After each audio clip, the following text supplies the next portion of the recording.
Hello, testing. Hey, good morning, everybody. My name is Dave Storie, and what I'm going to be doing is discussing a browser-based multi-factor authentication bypass that we developed at Laris on one of our operations. So my name is David Storie, as I said. I am a principal adversarial engineer and the red team practice lead at an organization named Laris. We do all manner of security testing. I was former staff member of C3X. If any of you here participated in that, may have developed the game that you played in or been the one hacking against you. I was a sysadmin for about 8 years prior to moving into offensive security. I've done a whole variety of security testing, including web apps, shout out to Pen Tester Lab, network pen testing, all manner of things. My current focus is red teams and purple team assessments these days. And if you want to follow me for once every 3-month posts on Twitter or X, my handle is C1Dave. So just before we get started, I'm going to note that this is all documented on our blog.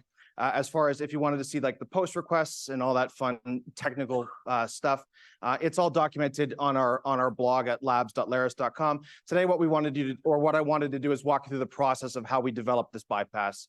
And so what we're going to do is we're going to walk through the process of how we developed a bypass for an overly permissive conditional access policy. We frequently call them CAPs, not to be confused with the currency in Fallout. And so we want to discuss what are conditional access policies, what purpose do they serve, how might we bypass them, and how we developed our bypass. And then we'll do a little demonstration, which I will forewarn is pre-recorded because I dare not tempt fate. So before we get started, it's kind of important to address what the current state is of initial access. And so for those of you who may not be, on the blue team or red team side of the house, initial access is our term for how we get our foot in the door. Okay, so it's 2023. Payloads are getting harder to get into environments, which is great. There's been better phishing controls. EDR is getting better at picking up initial access payloads. That's fantastic. Passwords are getting stronger. We're seeing more and more organizations use password filters. And so the days of summer 2023 being somebody's password are fleeting, thankfully. And we're seeing an increased adoption of MFA. Awesome. Okay, MFA has become more and more ubiquitous. We love to see it. We're seeing better alerting and detection on anomalous behavior, right? So if we're logging into a VPN from an area where the person wouldn't normally log into a VPN, they're triggering alerts. And then on the other side of the coin, we're seeing a much bigger increase in adoption of cloud services, right? So, you would probably, the majority of organizations these days, at least the ones that we service, have some sort of cloud presence. And so we decided that it was worthwhile to invest efforts into try to figure out how we might bypass some MFA to get into these environments. And so before we can dive into how we developed our bypass, we kind of need to understand the technology that we're up against first, right? And so we're up against conditional access policies. Microsoft calls a conditional access policy an if-then statement, right? And so in its very simplest terms, if you're trying to access this resource, then you need to do this, right? So a very simple example, if you want to get access to your email, you have to do an MFA challenge, right? And so this is a very important note, and this is part and parcel to our bypass, right?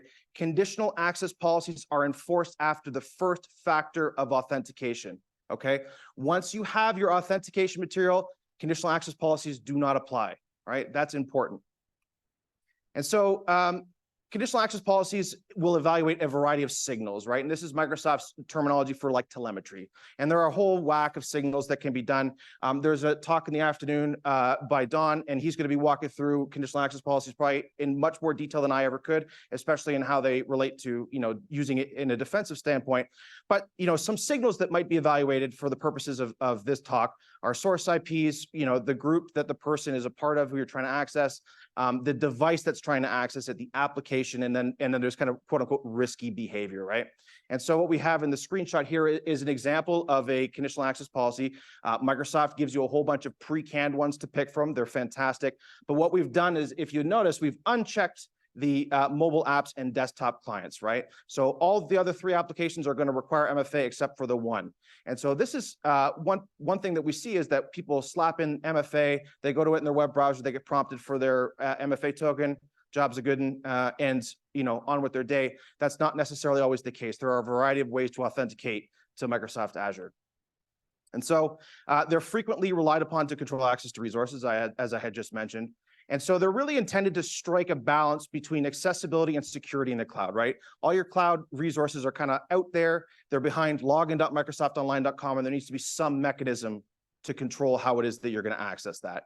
And so authentication is usually controlled with either cookies or tokens. And so if you're working with tokens, they're typically come in pairs. You have your bearer token, sometimes referred to as access token, and then you have your refresh token, which is a longer living token meant to kind of refresh your bearer token.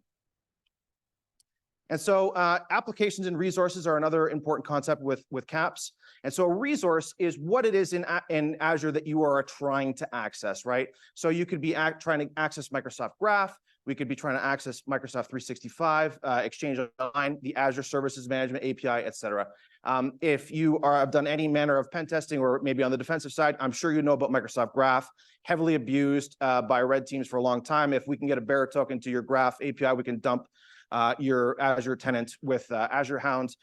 Black Hills Information Security just released something 2 days ago, I think it was. It's called Graph Runner. Again, it's an exploitation toolkit meant to take advantage of Microsoft Graph, excuse me. And then the application represents the client that is trying to authenticate, right? So think of an application as whatever program you're trying to use to access that, right? So these are generally represented by GUIDs when we're doing it, when we're programmatically authenticating. So some notable ones that we like to use is Azure Active Directory PowerShell, Office 365 Online, and Microsoft Office. And so these are the associated GUIDs with them. All right. So how can CAPS be bypassed? So bypass is in quote because that's kind of a misnomer in this case. We don't generally bypass a CAP. We find a way to satisfy the CAP in an unintended way or a way that had not previously been considered. I have a really silly example of this is hey, if you're coming from our Wi-Fi network, then you don't need to do MFA. You know, you're in the office, we trust that you say who you are, but maybe the sysadmin set it up so that the guest network uses the same IP address range, right? So we hop on the guest network, and then we are sitting behind the allow listed IP address space. And so remember, conditional access policies are only evaluated after the first stage of authentication. And so this kind of flips the process, the concept of MFA on its head, because we say that MFA is something that you have and something that you know. And once you have a token or a cookie, you reduce MFA to just something that you have, right? And so you're going to see an uptick, I think, in session cookie theft over the next little bit, especially as more and more people adopt it in clouds. The gentleman from Optiv, I'm sure, will tell you that access brokers love dealing with cookies. If memory serves, Lapsus would buy cookies to access to people's networks, right? And so typically how we would evaluate if we can bypass a conditional access policy is by using what we would call an MFA sweeper, which is effectively, we have a set of valid credentials. We're going to use a tool that programmatically goes through and checks a variety of different resources in the tenant and see if we can authenticate. This tool is one called MFA Sweep. It's by Bo Bollock. He works for Black Hills Information Security. It's kind of the original MFA sweeper. And as you can tell, what it's doing is it's going through and trying to see if I can authenticate to various resources within the Azure tenants, right? And so it's kind of going through a variety of different signals to see if it's able to bypass stuff. So yeah, we have good access to Graph, and we have good access to the Service Management API. But if we try to access O365 with the Windows user agent or any other variety of user agents, we get said no. EWS and ActiveSync, kind of two traditional like legacy protocols, also are blocked, right? So the one thing that I would note about MFA sweepers is that they are good from a conceptual perspective, right? So they're not all inclusive. There are a whole variety of signals that can be tested against, and this is testing a really small subset. So if any of you guys are out here doing any programming, you can kind of figure out a nested for loop, right? So like test this application ID against these endpoints, and then test it with this set of user agents, et cetera, right? So there are a lot of different ways that you could try to authenticate against Azure. And so one thing I would say is that if you guys are using MFA sweepers in your environment, if anybody in here is blue team or manages an Azure tenant, just be sure, just because you guys are seeing only 2 yeses here doesn't mean that there's only, we can't get into O365 some other way. So, these are not all encompassing. They're, at this stage, kind of a proof of concept, if you will. They demonstrate the capability to try to bypass MFA. So I will note that we've run Bo Bollock's tool before in engagements and it come up with all no's. And then we've run our own internal tooling and come up with all yeses and received bearer tokens, right? Okay, so that's enough of the caps. What brings us here today? So we find ourselves bypassing conditional access policies on a fairly regular basis on engagements, right? If we're doing pen tests or not. And so we needed a way to use them in a meaningful manner. I discussed earlier that if we get tokens for graph bearer tokens, then we are able to run Azure Hound and then dump information about the tenant through Azure Hound. We found ourselves with tokens for Office 365 and we wanted to access somebody's mailbox. There's a tool out there called Token Tactics, and at one point it had an open OA mailbox in browser. This was quietly patched, but we had a taste of what that could do when we wanted it. So really what brings us here today is we wanted GUI-based access to OA for a number of reasons.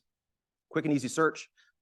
We can intercept emails, right? If someone's getting an email saying, hey, there's suspicious activity, maybe it just finds its way to the recycling bin and they're none the wiser. Potentially retrieve authentication material. Maybe you guys have a cert that's being distributed through your email. We can access the GAL, we can do browser-based, and then the nice browser picture illustrates the point, right? In the red team and pen testing game, you really have to show impact. And I think that, a picture of us, navigating to your OA from not trusted space is impactful. So our high-level research processes follow. Determine the end goal. So we want to bypass MFA. We assess the viability of achieving the goal. It's been done before. We could probably do it again. What do we need in order to do the research? We need Burp Suite and a test Microsoft 365 tenant.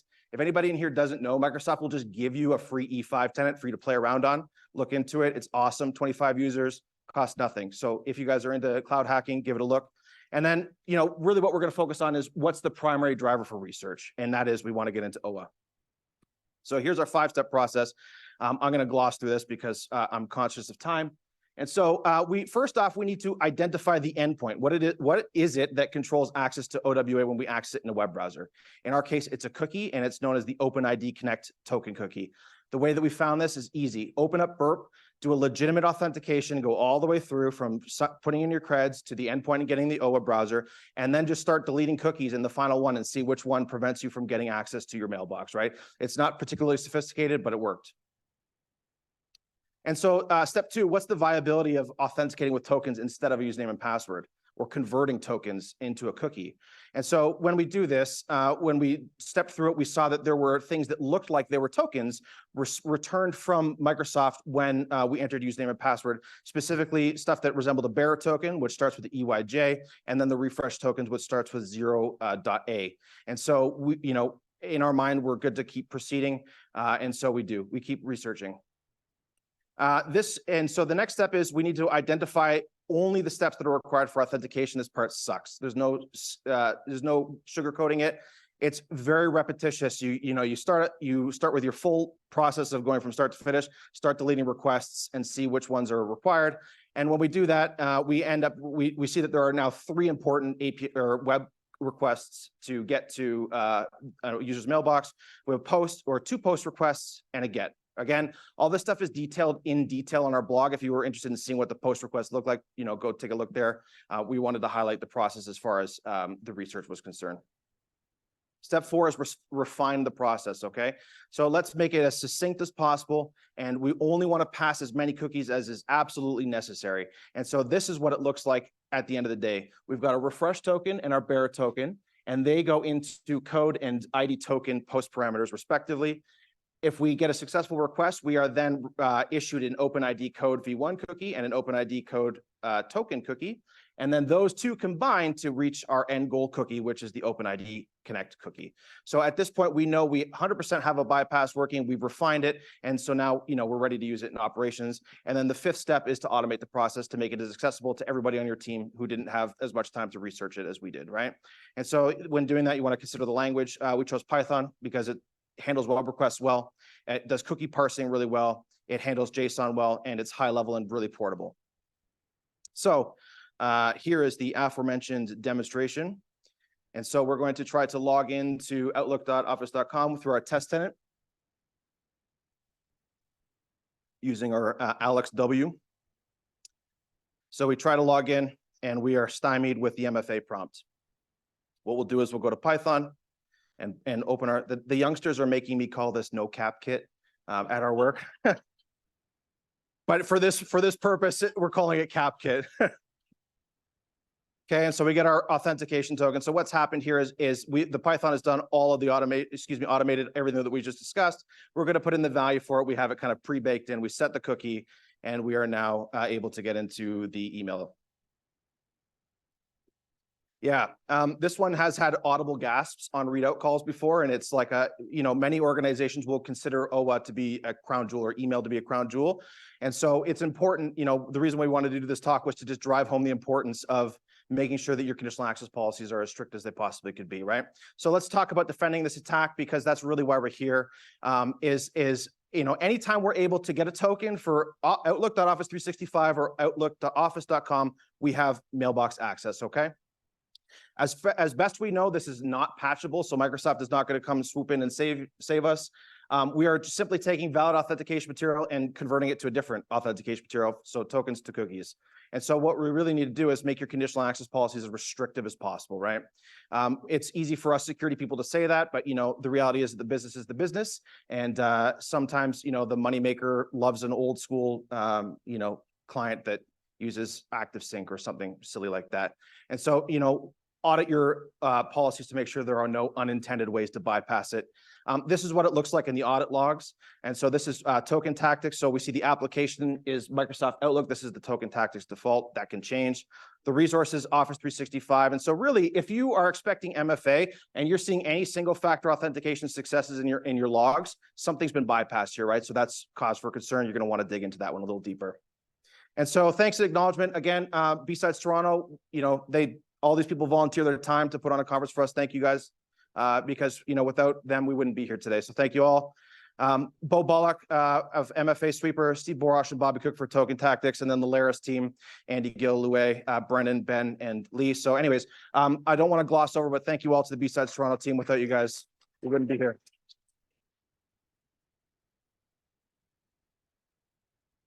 All right. Questions? Am I up on time? Okay.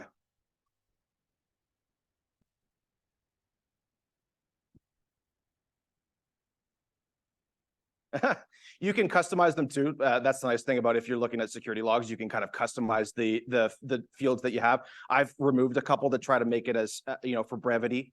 But this is the result of an MFA sweeper. So you see all the failures there, and then the success means that I've swept through these endpoints and then got a success someplace else.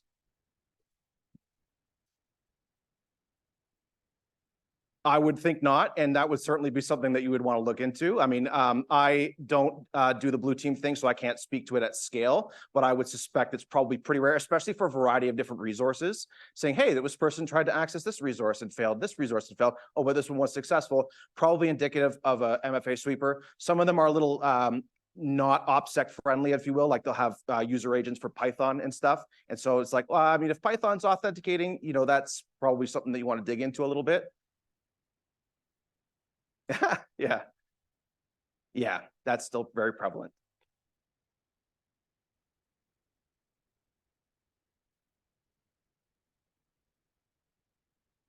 I think it's more relevant if you do a third-party IDP. In fact, that's probably where we see it more, is if you guys are using a third-party, we're not going to name names, but if you guys are using a third-party, please absolutely audit it and make sure that you guys don't have any unintended ways to bypass it, because to your point, the IDP sometimes has an app that goes in there and may not cover all the endpoints.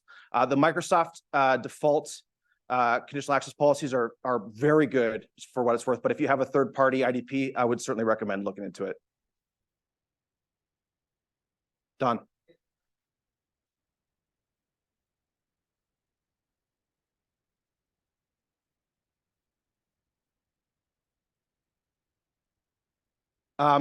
We have to get a token, right? And so it's really a conditional access policy bypass. And so it's not, you needed to be able to grab the token. I couldn't do this on every tenant.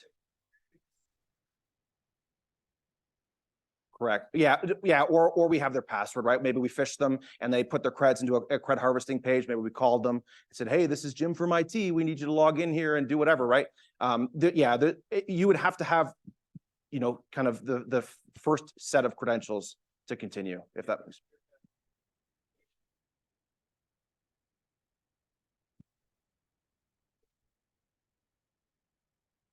Yeah. Yeah. Yeah. And so what you'll also see as well is like an uptick in like evil jinx and the man in the middle proxying stuff. I think that there's a lot more legwork to roll that out effectively personally, but session cookie theft is going to become very prolific, I think, in the future, if I had a crystal ball. It's already, but.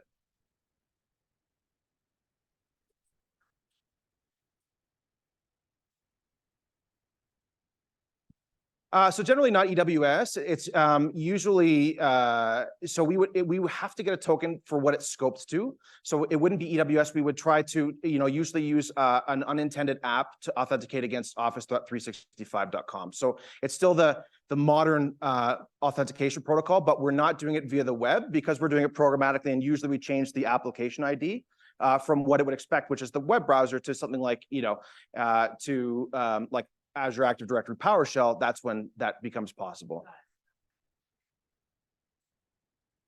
Correct. That's exactly right. And so that app ID satisfies the conditional access policy for single factor authentication, which is how we're able to get the token. No problem. Yeah. Anybody else? This feels like it's a too concise paraphrase, but essentially you didn't actually bypass the second factor token system itself. You bypass the system that was depending on it. Exactly. Yeah. Yep. So for the purposes of brevity with the naming of it, we went with the bypass of the browser-based OA, but you're absolutely correct, right? We bypassed the process that was expecting MFA. It means though that in the future, say, "Oh, I bypassed MFA." The question is, which part of it? Right. Yeah. And so that's in the talk title. It's called Browser-Based MFA. That's why I called it that, because I'm a stickler for details myself. But in the attempt to try to get it all on one slide, that's why we went with that. Which part of the bypass is critical to understanding recommendation? Absolutely. Yeah, absolutely. And it all comes down to conditional access policy. Again, we have another talk on conditional access policies this afternoon. If this stuff is interesting you, please stick around. I'm sure Don will do a fantastic job. If you guys have any other questions, come find me in the lobby. I'll be around. Thanks, everybody. Excellent. Thank you. Thank you.